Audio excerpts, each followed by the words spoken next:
Some have said that God has only a universal knowledge of other things. He knows them, that is, insofar as they are beings, because he knows the nature of being through a knowledge of himself. For this reason, it remains for us to show that God knows all other things as they are distinct from one another and from himself. This is to know things according to their proper natures. In order to show this point, let us suppose that God is the cause of every being, as is somewhat evident from what we said above and will be more fully shown later on. Thus, there is consequently nothing in anything that is not caused by God, mediately or immediately. Now, when the cause is known, the effect is known. Whatever is in each and everything can be known if we know God and all the causes that are between God and things.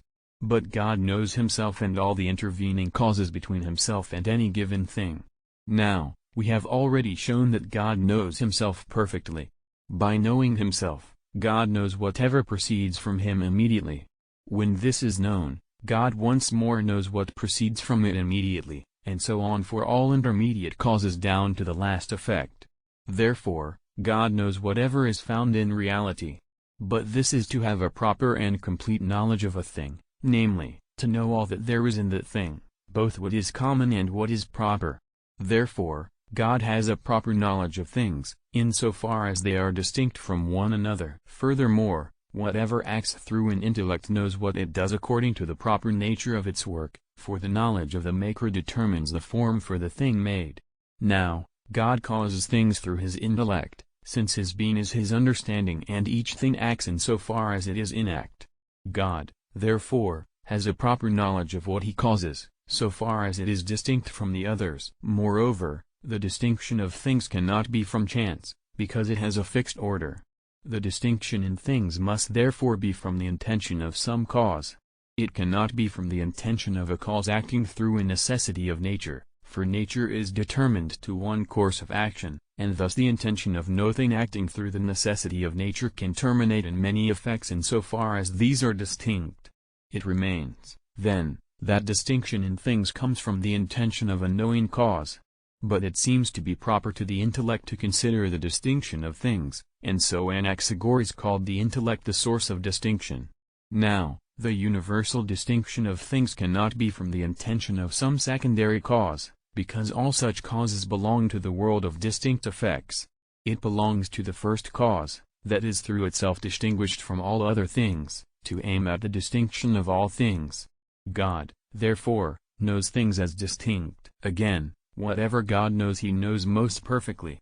For, as was shown above, there is all perfection in God as in the absolutely perfect being. Now, what is known only in a general way is not perfectly known, since one does not yet know what is most important in that thing, namely, the ultimate perfections, by which its proper being is completed, so that by such a knowledge a thing is known potentially rather than actually.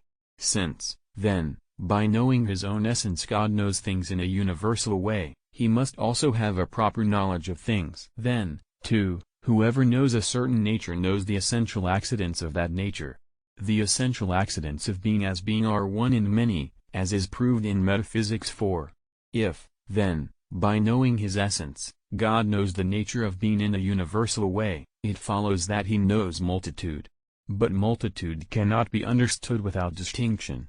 Therefore, God knows things as they are distinct from one another. Whoever, furthermore, perfectly knows a universal nature knows the mode in which that nature can be possessed. In the same way, he who knows whiteness knows that which receives it more and less. But the grades of beings are established from the diverse mode of being. If, then, by knowing himself, God knows the universal nature of being, and this not imperfectly, since, as we have shown, every imperfection is remote from him, God must know all grades of beings.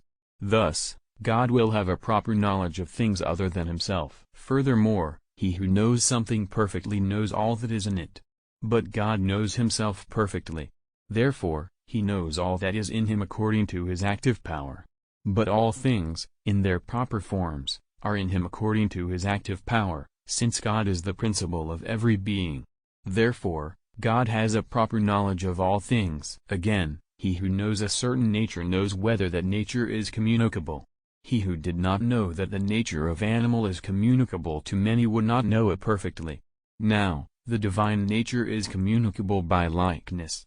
God, therefore, knows in how many modes there can be something like his essence.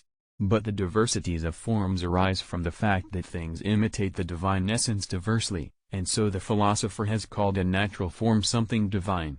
Therefore, God has a knowledge of things in terms of their proper forms. Moreover, men and other knowing beings know things as distinct from one another in their multitude.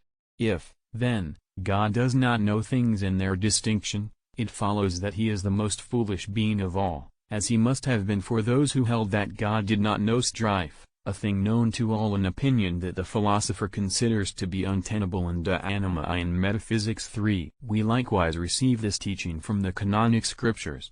For it is said in Genesis, "And God saw all things that he had made, and they were very good." And in Hebrews, "Neither is there any creature invisible in his sight, but all things are naked and open to his eyes."